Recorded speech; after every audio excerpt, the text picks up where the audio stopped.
Solid Hill TDS, what's up? Yeah, come on. I.O.W. Sports Network, late night edition. Let's go. Come on. We about to raise the bar. Wild card bar. Everybody grab a seat, cause you know we about to spark. Late night sports talk. Modelo Le Cigar. Man, you don't wanna start. Wild card bar. We about to raise the bar. Wild card bar. Everybody grab a seat, cause you know we about to spark. Late night sports talk. Modelo Le Cigar. Man, you don't wanna start. Wild card bar. Hey.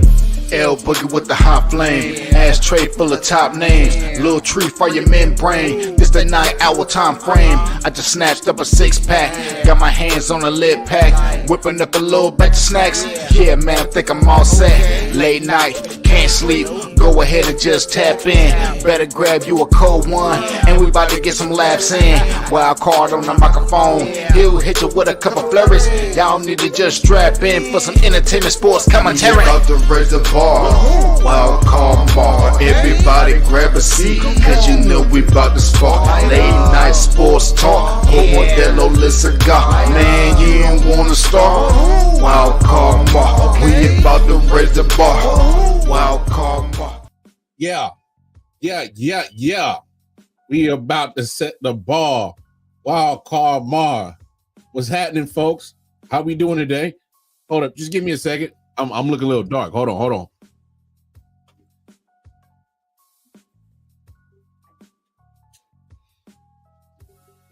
All right, there we go. Now we back in business. I was looking at myself. I'm like, man, I'm bro looking a little dark in here. I know I'm nice and sexual chocolatey and all that, but let me calm down. How's everybody doing tonight? Thank you for tuning in. It's your boy Wildcard Mar. It's episode 420, I.O.W. Sports Show, late night owl edition. Where all my night owls at? What's happening? How we doing? Hey, we're going to talk some sports tonight for sure. All right, for the next 58 minutes, we're going to get it cracking. Obviously, we'll talk some Major League Baseball playoffs jumped off. All right, we'll definitely talk some WNBA playoffs. All right, the champions, they on the brink of elimination. Las Vegas Aces, back-to-back champions on the brink of elimination. We'll talk about that. Von Miller, hey, he got that Wendy's combo. He 4 for 4. Suspended for 4. All right. Gone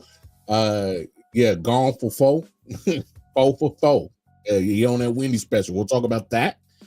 And we'll definitely talk about the possibility of Davante Adams on the move and what possible team could land him, or should I rephrase and say what teams should go after him in particular? We'll definitely get into that discussion, but it's crazy, y'all, because obviously those that know me know my product. I'm a Kansas City Chiefs fan, all right? And people have been talking as if the Chiefs need to go get a wide receiver because obviously we don't know the severity of Rashee Rice's injury. They're still doing further testing, trying to get opinions on what's going on with his knee. And I'm gonna say this: I actually think that's a good sign that they didn't come out and immediately report that it was an ACL injury. Because 9 times out of 10, well, more times than not, in the NFL, they do all the tests, and within 24 to 48 hours, they already have a diagnosis that it was a ACL. They go ahead and start scheduling the surgery so he can start rehabbing and hopefully be back within a calendar year. None of that has happened. They're still trying to figure out the severity of the injury. So that tells me that there might be optimism that he may not be as hurt as initially thought. Just saying, because we've all, as football fans, have seen how quickly teams report an ACL injury. So that's leads me to believe that I don't think it is an ACL injury. But it is a knee injury that it got hyperextended pretty bad. He's definitely going to miss some time. That's for sure. But here's the thing, as a Chief fan, that is really annoying me. We got people left and right saying, oh, you got to go get so-and-so. You need to go get that guy. You need to go get this guy. You need to go get him. You need to call about this guy on this team. You got to do something. And as a Chief fan, I'm listening to it, and also I see other Chiefs fans, give their opinions and whatnot. And here's my opinion as a Chief fan on what the Chiefs should do with their wide receiver situation. Obviously, Hollywood Brown didn't get a chance to suit up. That sucks. That's a bummer. Looks like you're about to be without Rashee Rice for a minute. That's a bummer. All right. But here's my solution, and my true solution, and how I truly feel when the situation first went down. All right. The Chiefs should trust in what they got in the building. And here's why. Because trying to learn Andy Reid's offense in the middle of the season is a tough challenge. Very tough challenge.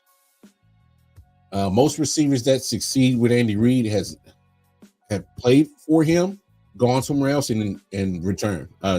It was easy for McCole Hardman to plug back into the Chiefs offense. When things wasn't working out for him with the Jets organization, he came right back to Kansas City. It made sense.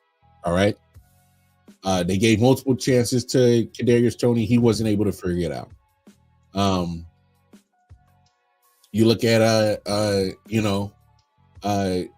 Justin Ross on the practice squad. There were some points last year in the season, and it looked like, hey, maybe all the hype coming into the season in training camp was true. Then he ends up, had a little situation, a little run-in with the law, and got set down. All right. But he's still on the practice squad. I wouldn't mind if you elevate him, tell him to, get ready, step up. Don't be surprised if you see more, chemistry with Justin Watson. I think Justin Watson is an underrated wide receiver that makes plays when asked upon to and has a certain chemistry with Patrick. And I wouldn't be surprised you start utilizing him a little bit more. You still got McCole Hardman, who knows the offense. Let's get him in some more of those things that make him successful. Jet sweeps. Let him control those seam routes. We also can't forget about our first round pick, Xavier Worthy. Will you get him some of those, routes that take the top off, even if he's a decoy, or just do what they did against the Chargers and just throw him the bomb? Why not? What do you have to lose? Let Worthy take the top off and let Kelsey get in his groove. He came in his groove against the Chargers, did a great job. But let him get in his groove with Worthy taking over the top, being a great decoy, and let Kelsey get into rhythm. That can help. Here's another thing. Give me more Noah Gray. All right? You gave him the contract extension. I know it's not a lot of money, but start using Noah Gray. Oh, you re-signed Jody Fortson. Let's get into this 3 tight end set that I've been asking for and other Chiefs fans been clamoring for that we never really got to see. He's back in the building. Elevate him from the practice squad. Let's see some of this 3 tight end set. All right. He's still a mismatch. He's a big guy. He's 6'3", 6'4", something like that. 225, 240, around there. Mismatch. He's a mismatch for linebackers. He's a mismatch for safeties. Utilize it. What I'm saying is no need to panic and freak out. You got certain things in this Chiefs team, whether it's in the locker room right now, or on the practice squad, that I think that you can still take advantage of, because Andy Reid is still a good coach that he can dial it up right. He can still dial it up right. I don't think there's no need to freak out. I think there's no need to just think that you just gotta mortgage everything right now to go get a wide receiver. I don't think it's necessary. I honestly feel that way. It's not necessary. You don't have to freak out. You do not have to just, let's go get him. Gotta go get him. No, you don't. A former chief quarterback, Chase Daniels, he has something to say after, Rasheed Rice's injury down. So let's listen to what he had to say. Davante Adams. Hey, I texted Veach this morning on the right end. What'd you say? He needs a trade for a number one receiver. You know what he said? What? Nothing. He didn't. That's all right. You know what I'm saying? Hey, but for real, like, Davante Adams probably not going to do it. DeAndre Hopkins, though, Amari Cooper, T. Higgins, they're out there. Those guys are out there for him, and you could just go back and yeah, I know. I hope he texted back before the show. Beats, come on. I know he watched the show. He knew he was going on the facility. Yeah, he knew what was happening. He's in the facility, but I think he's definitely good enough to overcome these injuries. To Shay's point, last year he won with really nobody at receiver last year. Like it was the worst receiver group he's ever had. Bad. But you look at this year for Patrick Mahomes, he's off to his worst start through 4 weeks. Passing yards, 904 through 4 weeks. It's the worst in his career. He's 6 passing touchdowns, 4 interceptions. Worst to his career. Passer rating, not even 90. We're talking about quite possibly the GOAT. But it's his first 4-0 record for the first time since 2020. You know why?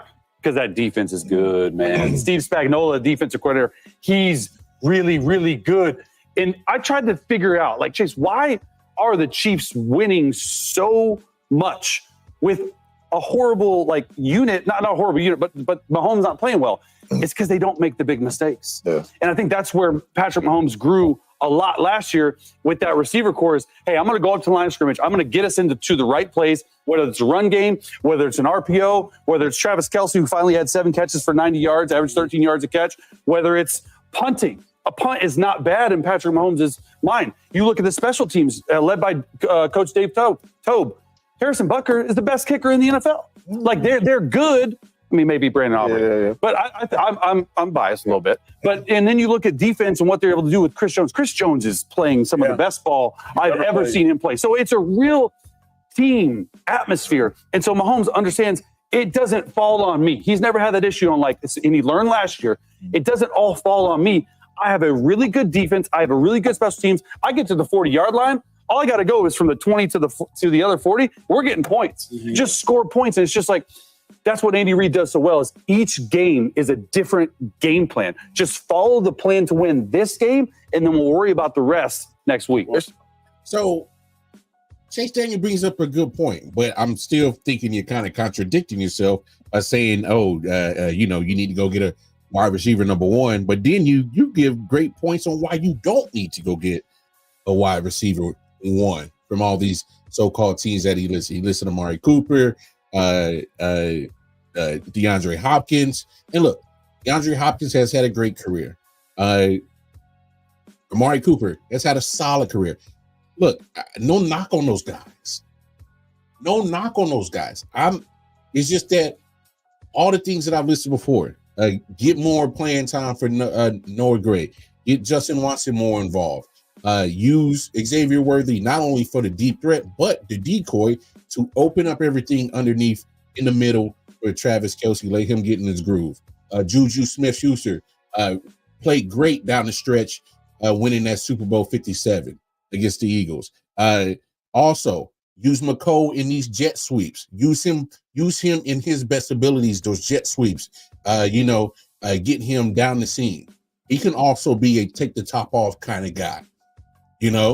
Let's get this 3 tight end set with Travis, Jody Fortune, who is now back in the building, and Noah Gray. There's so many different options that a great coach like Andy Reid can still get the best out of his team without trying to mortgage your future for first round or quote unquote number one wide receiver in a trade? Why mortgage draft picks, other players potentially, or money to go get one of those guys?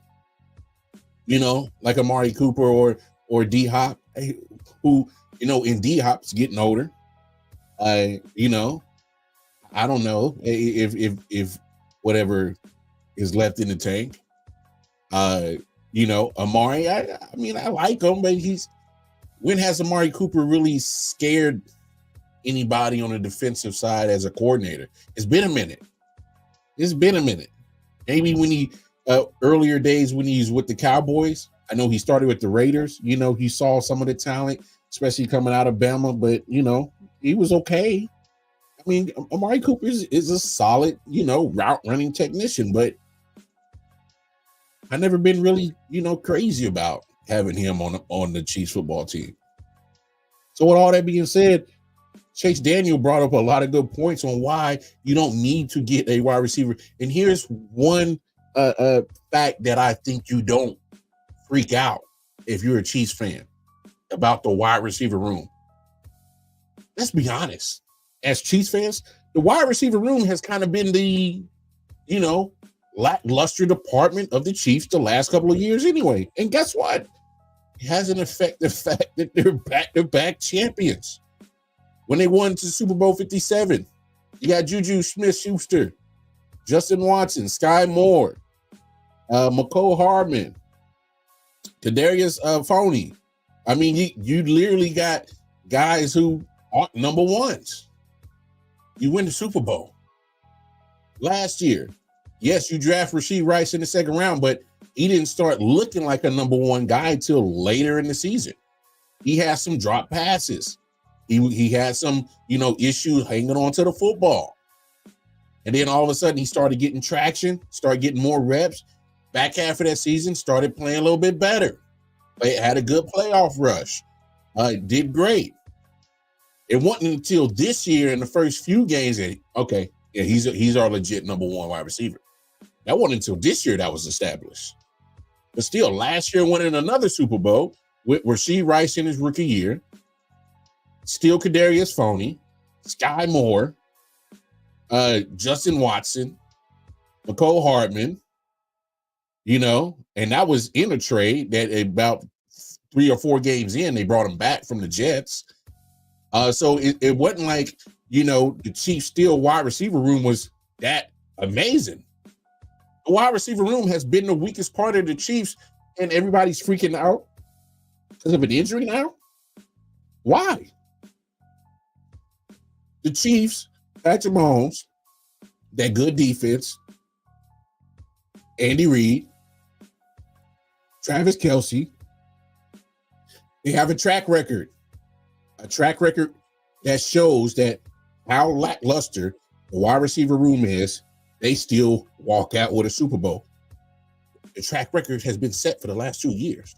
Why freak out now and try to mortgage your future for a quote unquote wide receiver when, one, if he's not familiar with this offense, which is very integral and very technique and very different from a lot of offenses that Andy Reid is doing, is going to take a minute for him to grasp it.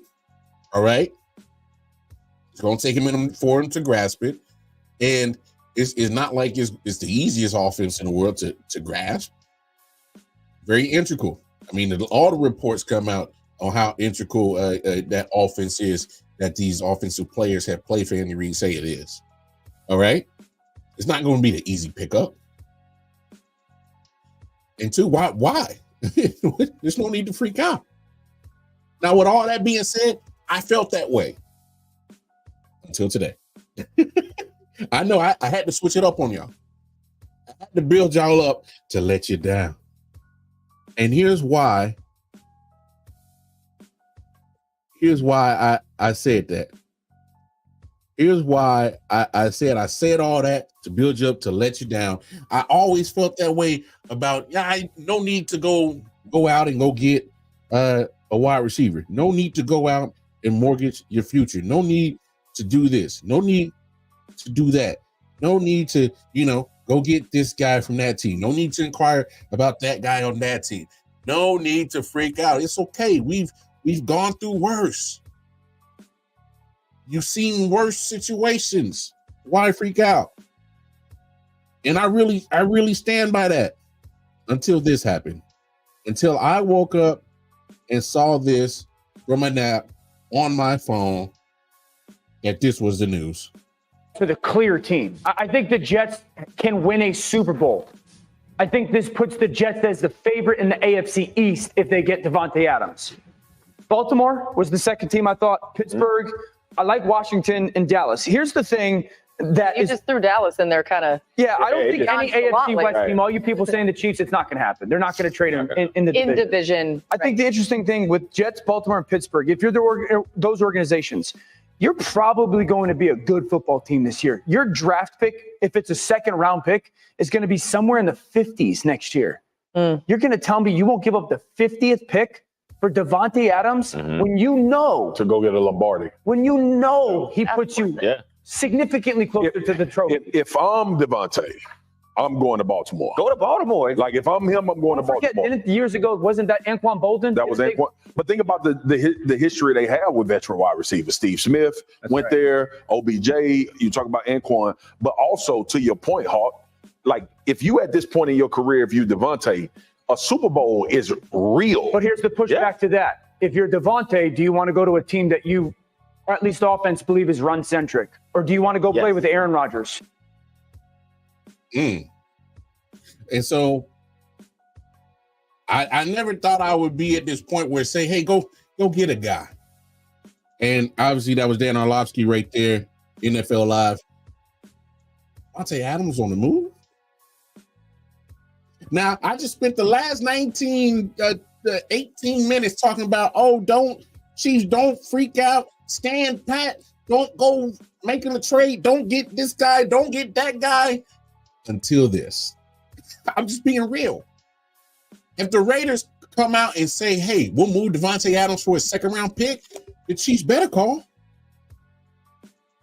The Chiefs better call. And I know what a lot of people are going to say, the Raiders would never trade in the division. Bullshit. Because Raiders do Raiders shit. There's a lot of things that their organization does that just doesn't make sense. And if they feel that the trade compensation from the Chiefs is better than any other team that calls, don't think that they won't make the trade. If the Chiefs say, hey, whatever money is left on Davante Adams, we'll take 70% of it on our books. You take the other 30. And other teams are talking about, we'll do 50-50. You think Mark Davis ain't going to look at that offer from the Chiefs and say, well, they're willing to take more money off the books for Davante than we will, and you would, and you would, and you would. No, because at the end of the day, it's business.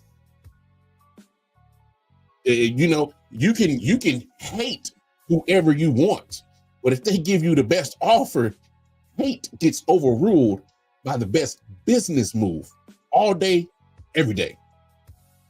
All right. So don't sit here and think it's impossible for the Chiefs to ever think about not trading Davante Adams in the division. What's up, Teets? So, he's going to take the money. He's going to take whatever makes the most sense for him. Raiders do Raider shit. I say it every year. They always don't make sense in some of the things that they do. So Dan Orlovsky, anybody else can say, it'll never happen with the Chiefs and the Raiders. Don't never rule it out. Because at the end of the day, I can have my worst enemy. All right. If they ever came to me with an offer that can make sense for me to get more money in my pocket, I can hate them, but I'm still going to go get that paper. I'm still going to get that paper. I'm still going to make a decision what makes sense financially for me, regardless of the emotions. People can't understand. You don't do business with emotions. All right. All right. I understand that the Chiefs and Raiders are rivals. But guess what? If the Chiefs make the best offer that makes the most business sense, don't sit here and act like, no. They'll never do it. Bullshit. because emotions are not involved in the business. It's about making business moves, get you the most money. That's what it's about. So don't never say that just because you're in the same division and rivals, they'll never do business with each other. That's false. It's false. I'm telling you right now, if a guy I really, really, absolutely can't stand, it won't happen. Chiefs are rivals with Raiders, not money. Bingo. Same thing. Hey, man, what's happening? I mean, you just got to call a spade a spade. But with Davante Adams on the possibly on the move, and they talking about a second rounder, 31 teams better be lined up to call the Raiders and dropping offers now, immediately. They should have been dropping offers the moment that news came out. They said the Raiders won a second round in other compensation. You would, matter of fact, any GM that ain't making an offer, fire their ass right now. Because you're talking about a top 5 wide receiver in all the NFL, and you don't want to make a stab at him or a chance to acquire him over a second round pick and quote unquote additional compensation. You can work out that additional compensation. It's the second round pick. That's the starting point. So let's take a look at some of the teams that make sense. I heard Arlovsky said the Baltimore Ravens. Okay, it does make sense why you go get them, because you wanted a dynamic piece to go with Lamar Jackson. But if I'm Davante Adams, why would I go there? All right. It's a run first centric type of team. That means I'm going to be doing more run blocking than pass catching. And that's just the God's honest truth. If I'm Davante Adams, I mean, yeah, it'll give me an opportunity to win a championship, because I'll be in a hunt with the Ravens. But are you going to get the numbers? See, we're used to a Davante Adams, 1,000 yards is the minimum. 75 catches is the minimum. We used to a guy that's north of, 1,200, north of 75 catches per year. Those numbers are going to come down. Are you okay with that? You cool with that? I heard the Cowboys mention. I don't know if you do that. I don't know if the Cowboys, well, Jerry would do it, because if he feels like it makes sense for him, bring in some more people, more talent, more superstars. There's no irony that the star is their logo. He likes stars. Davante Adams is a star. Although you just pay CD a lot of money, that's a lot of money to your wide receiver room between him and Davante. That'll probably be the only knock and only reason why I say that doesn't happen. I heard the Washington Commanders. Hey, that's not a bad move. Pair him with Terry McLaurin. You got a 1-2 dynamic wide receiver duo with a rookie quarterback who's playing phenomenal football right now. Not a bad move. Only problem is, what are you going to give up? It's going to be some obviously some draft picks for sure, but you still got some other issues on your team that you need those draft picks to help you plug that up, because you're not going to be able to fix everything in free agency. But that's not a bad idea.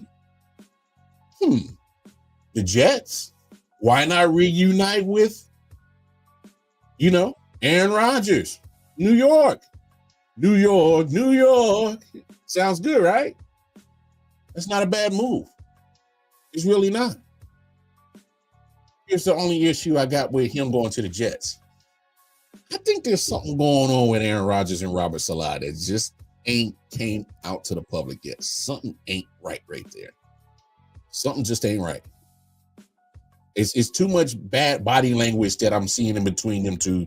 It's just not normal. Or something that it just don't look like they on the same page. I think they're on 2 different pages, and that's never good when you're coaching your quarterback on 2 different pages. We've seen this with Aaron Rodgers before. That's what ended up getting Mike McCarthy booted out of Green Bay. He was no longer on the same page with the star quarterback. Something ain't right with that. So if I'm Davante Adams, why would I throw myself in that same situation that he literally wanted to get away from in Green Bay? Was the situation between Aaron Rodgers and the coach. Why would he want to put himself in that situation again? He deliberately wanted to get away from that situation in Green Bay. That's how he ended up in Las Vegas. Speaking of the reason why he went to Las Vegas, he went to Las Vegas to play with his college quarterback in Derek Carr, which, by the way, is in New Orleans. That makes sense. I think that makes sense. Chris Olave, Davante Adams, Alvin Kamara. Don't tell me that'll fix that 2-game slump of that bad offense that they been putting on the last 2 weeks. It looks total opposite of the offense they had the first 2 weeks. You don't think that would revitalize and respark Derek Carr just like that? I think it would. I think that will open up things for Chris Olave. There's no better person to learn from Chris Olave to learn from Davante Adams. Davante Adams is one of the best wide receivers to probably ever play this game. That would make total sense to me. That makes absolutely total sense. You know what I'm saying?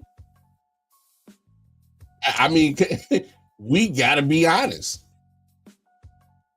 So it's like, how does that not make sense? I think that makes total sense. Like, sound like Shannon Sharp as in like the Michelle moment? Like, oh yeah, that's my Michelle. Is that what I sound like? Damn, that's crazy, yo. I need to go buy a new voice. But was other teams make sense for Davante Adams to get traded to? You know, obviously, to me, Commanders, Saints make sense for sure. I mean, it's to me, other than that, it's just everybody else is really wanting Davante Adams on their team. Because if his wish list is to go to somewhere that's going to win a championship, there's some teams that just don't make sense. Buffalo makes sense. Baltimore makes sense if you want to win a championship. Kansas City makes sense if you want to win a championship. You know what I'm saying? I'm not putting San Francisco on there. There's no way San Francisco can pull that off. Well, okay, I don't want to say no way, but still, I mean, they got enough. If they can, if you add Davante Adams to that and they still can't win it, then something's wrong. But we're talking about a second-round pick. That's the starting point. Okay, 31 teams better be in line. 31 teams better be lining up to hey, holla at them. Hey, what's good? What's good with you? Mark Davis, what's really good? Let's talk. Let's have a conversation. Because you got to. You got to see what's up. Otherwise, I think you failed. I think you fail as a general manager, need to be fired if you're not trying. You know? That's what I think. Straight up. You need to go. You need to find your way up out of there. But I mean, this I'm not surprised. I'm not surprised that this is going on. I'm not surprised that this is an issue. Because at the end of the day, we kind of warned y'all about it. Hey, for those, I do content with other content creators who follow these teams, y'all. I try to put y'all on game that this is something that's a possibility. All right. I have my man Omar Fonseca, sports professor. I had him on the show as we were previewing all the teams. I had him on the show. And this is something that we talked about. What's good, Chris? Shout out my man Chris, Arrowhead Chief Podcast. Tap in with him. Great content, especially if you're a Chiefs fan. If you're not, who gives a damn? Watch him anyway. But this is what my man Omar has said. He's a Raiders fan and a sports content creator. This is what he said. A place where, okay, you traded for me rather, under the auspice that I was going to be paired with my former quarterback and best friend, where I could enjoy my latter years, maybe hopefully win a championship, if not, at least enjoy my family here in the Bay Area. But then you rip that apart, trade Derek Carr, you suck, so you get fired. Now no one's here, right? Now we're blowing it all up. Now we have a new coach. Josh Jacobs was here. Now he's gone. There's no familiarity. No one I was originally came to play with am I playing with anymore. I have no chance at a championship in this division or with this team in the near future. Of course he's going to be upset. He didn't ask for any of this. He was thrust upon these circumstances under no, well, he did want to get out of Green Bay, but he did not have to go to the Raiders. So, yeah, putting on my GM hat again now, I'm trading him at the trade deadline. If we are not even to, if we are even one game above 500, I'm trading him. And that was a conversation me and Omar was just having, because there was something that was very, I guess, kind of foretelling that this was going to happen.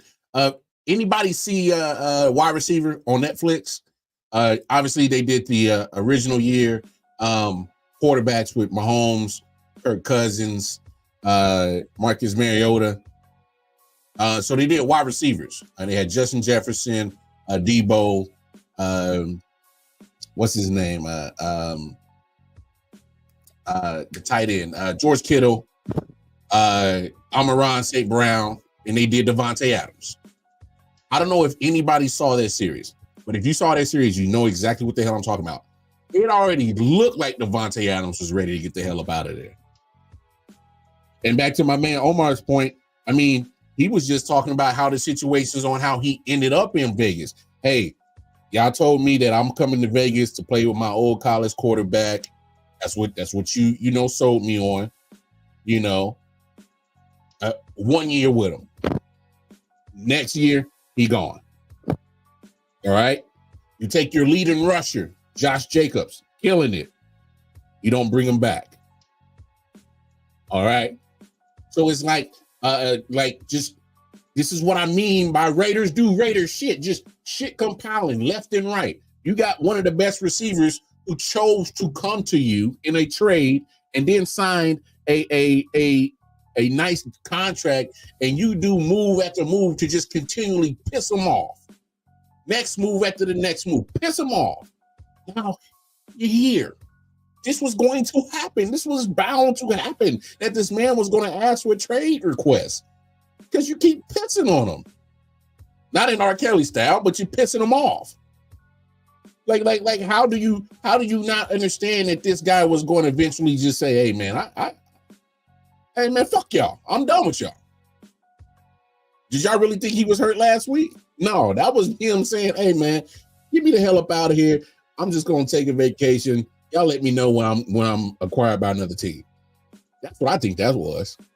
That was him personally removing himself from getting hurt so he can be easily removed from this trash organization.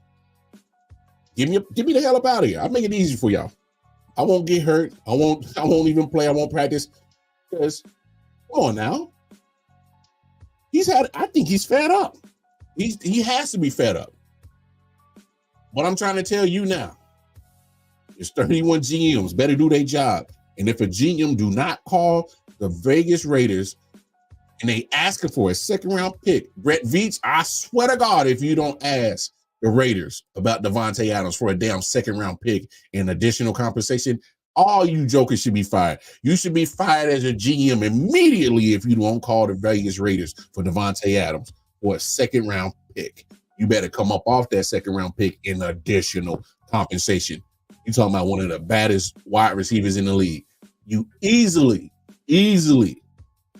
if you are a trash team, you are easily turned to somewhat good with Davante Adams. If you are a somewhat good team, you are a playoff team with Davante Adams. If you are a playoff team, you are a Super Bowl contender with Davante Adams. If you are the Chiefs with Davante Adams, you are a three-peat.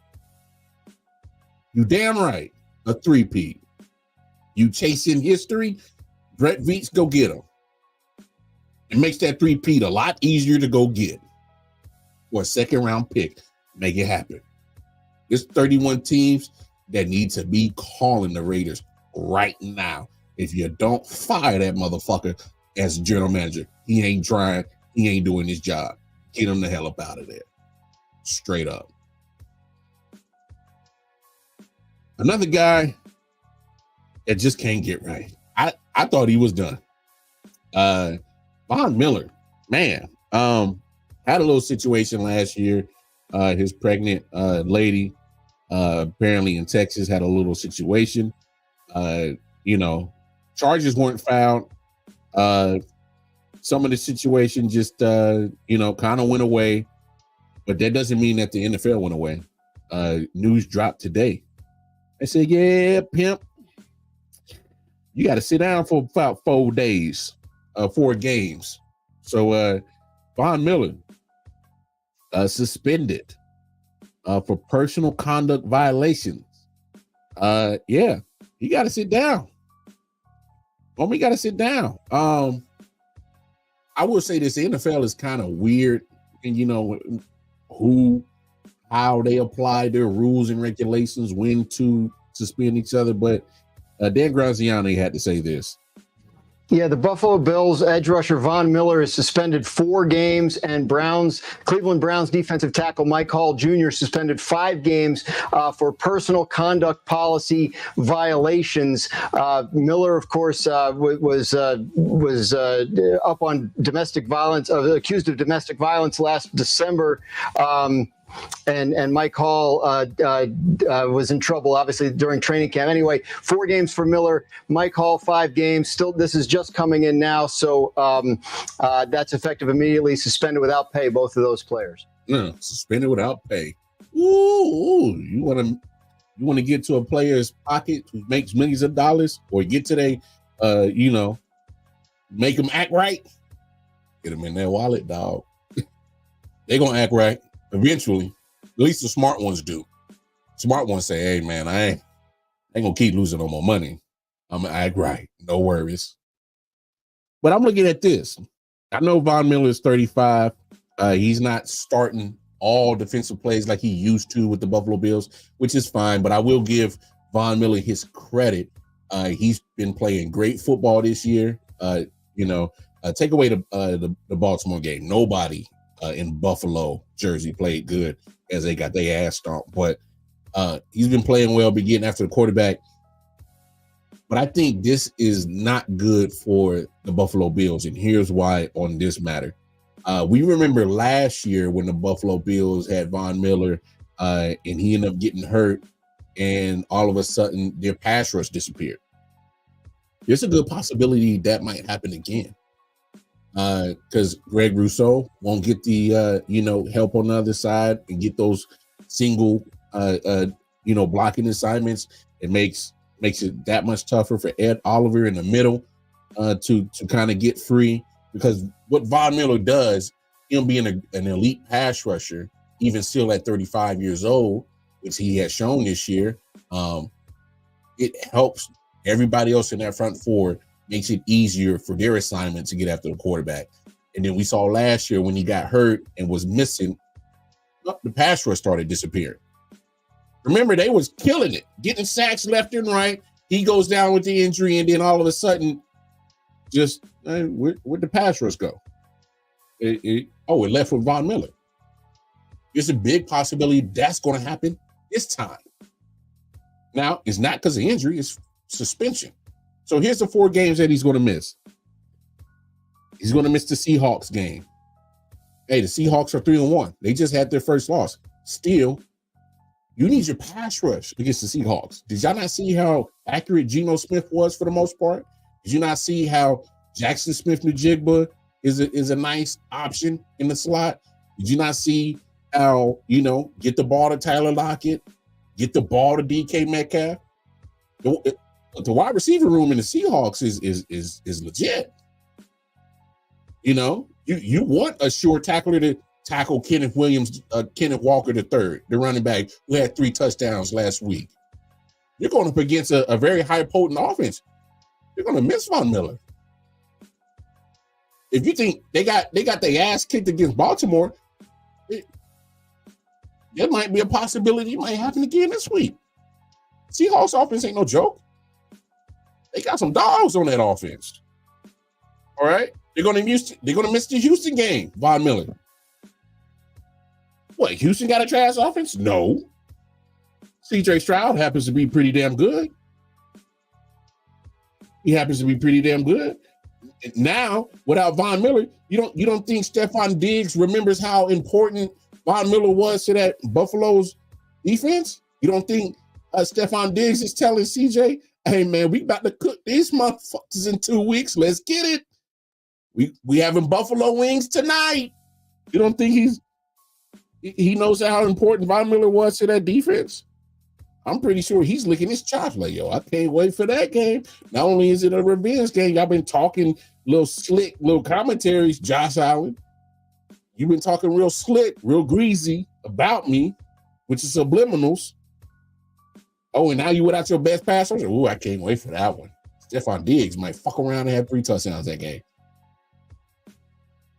Can't forget, CJ Stroud still has Nico Collins at his disposal. Still has Tank Dell at his disposal. Dalton Schultz at tight end at his disposal. Houston ain't no slouch at offense. Then you got the Jets. The way that they lost to the Broncos, 10-9. Come on, bro. I can't throw them into this situation. Nope. Can't do that. And then Von Miller's going to miss the Titans. I damn sure can't throw the Titans into this situation. I can't. But let's be honest, though. So out of these 4 games he's missed, the best that the Bills can hope for without him is 2-2. Because I do not like their defense against Seattle. I don't like that defense without him against Houston. They can manage the Jets. They can manage the Titans. Possibly. That's the best scenario is go 2-2. They could possibly go 1-3. Because how I see it is the Jets, who are a good running team, we just saw Derrick Henry just run up and down on the Buffalo Bills, and that was with Von Miller. So without him, it might get worse. Don't act like this suspension ain't nothing. Bills fans, don't start getting, all of a sudden start thinking that we'll be all right without him. Okay. Because I remember, Petrus Favre remembers, Snapple fact, y'all was trash when Von Miller started going out with injury last year. Y'all got 0 pass rush. Don't try to act like we forgot. Real ones know. If you know, you know. Don't try to act like Bills fans. We behind. Okay. All right. If you say so. All right. But we'll see what happens. But don't let this fuck up your playoff situation, because it can. And it will if you don't get right. Speaking of playoffs, it's that time of the year, y'all. Y'all see what I'm rocking? I'm rocking that Royal Blue. Hey, I'm rocking that Royal Blue. MLB playoffs started today, y'all. My Royals, they got a dub today. 1 down, 12 more to go. 12 more to go. We'll see what happens. You never know what happens. What's crazy about this wild card round is that all 3 games are in the same city, so it's pretty much like a normal 3-game set in one town. They're not splitting them. But hey, what they do? What's up, Mel? My bro. But yeah, man, got a big dub today. But I want to talk about this real quick before we get to the MLB playoffs. Last night I talked about Pete Rose passing away. God rest his soul. Now, this guy whose clip I'm about to play, I don't normally agree with Stephen A. Smith. All right. It's more like 1 time out of 10, I can agree with his shit. This is the 1 time. He had this to say about the passing, not the passing of Pete Rose, but more how Major League Baseball has treated him. Listen to this.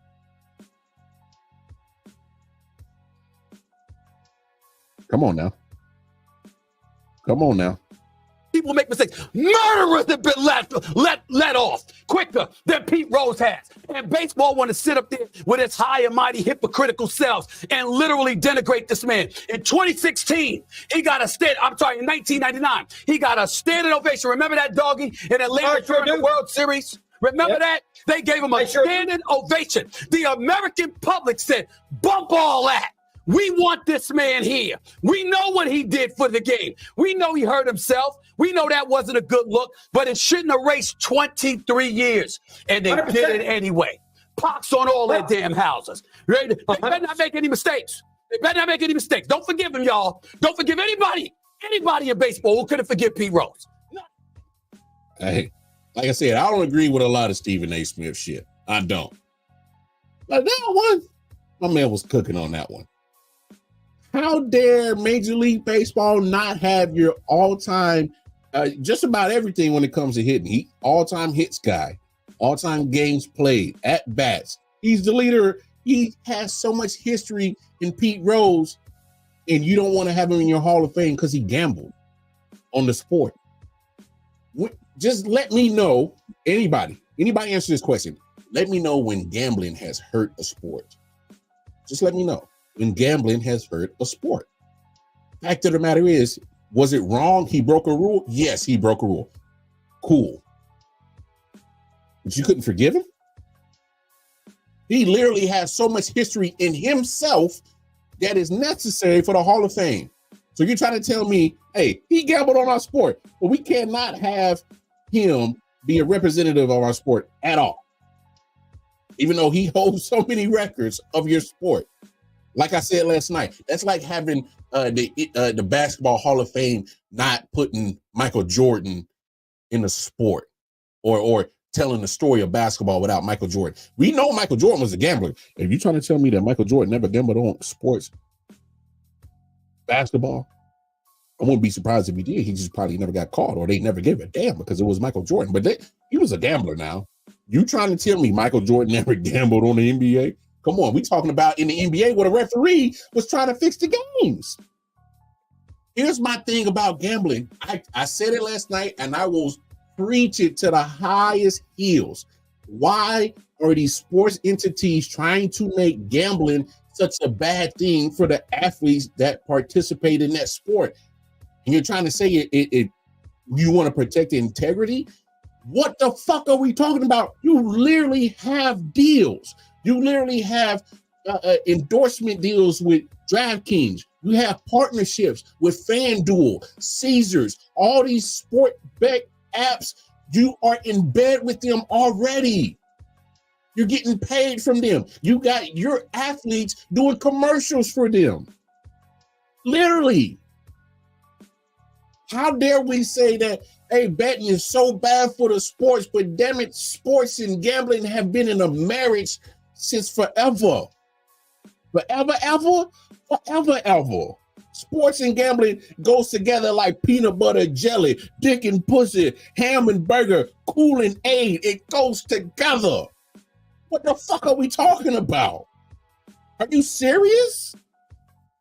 But the man that has been the greatest, probably one of the greatest baseball players in all of your history of your sport, you refuse to forgive him.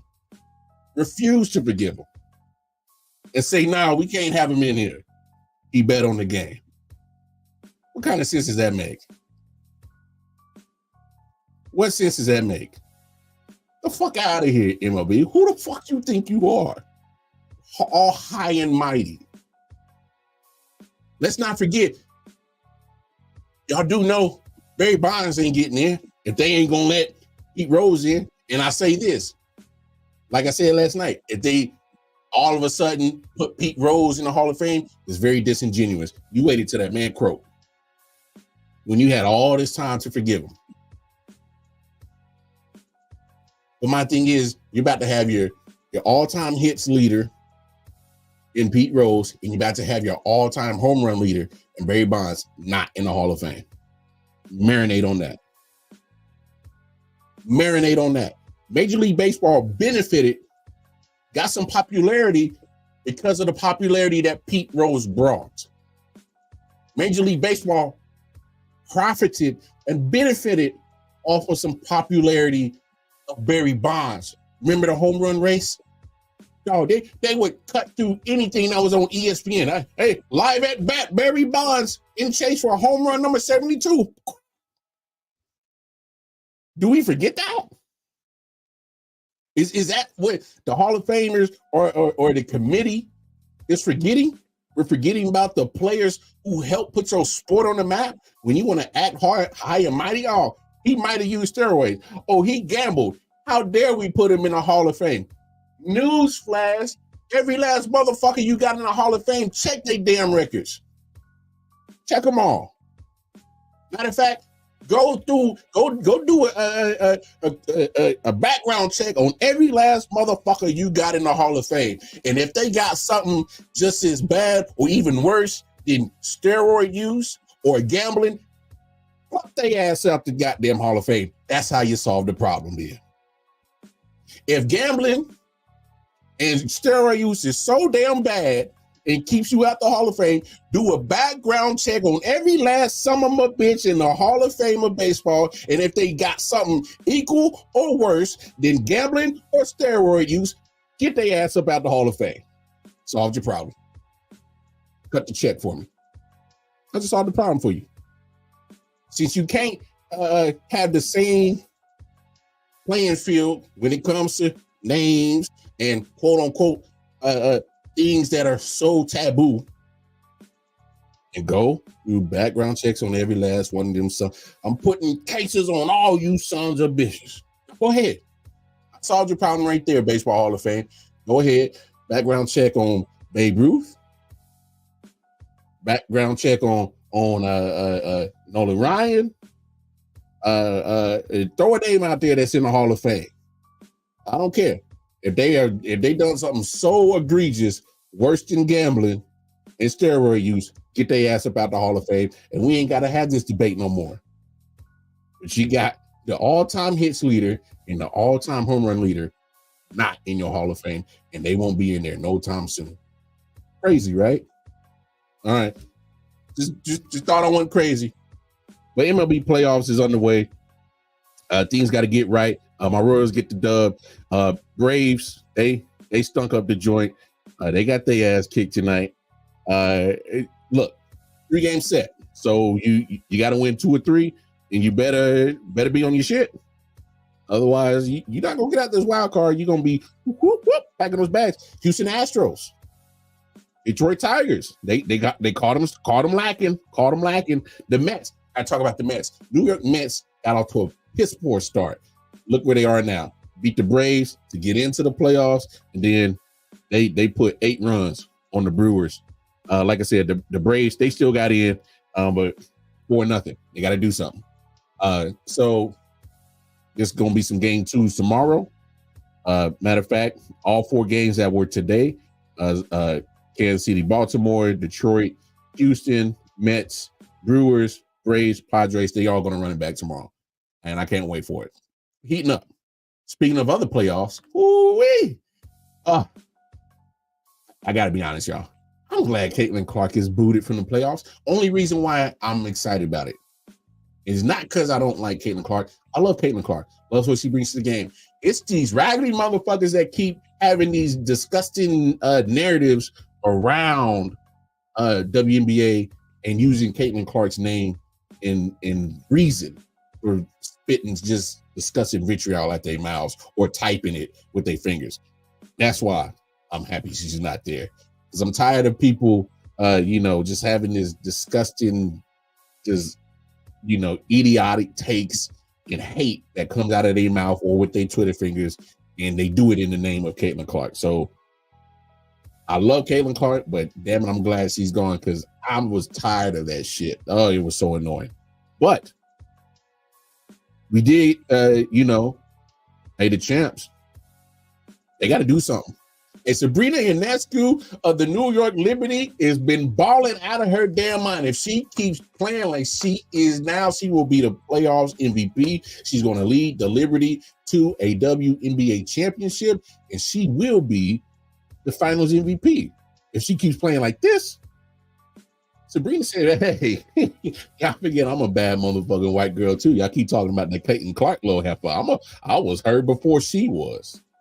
I was the baddest motherfucker before she was. Caitlin Clark is a Timu me. Hey, the way that Sabrina and that school been playing, she got tired of y'all talking about Caitlin Clark, and she was like, whoa. Last time I checked, I was the baddest white girl on the planet. Whoa. Y'all forgot about me. I'm a bad motherfucker too. For real. Hey, Sabrina balling right now. She got the aces on brink of elimination.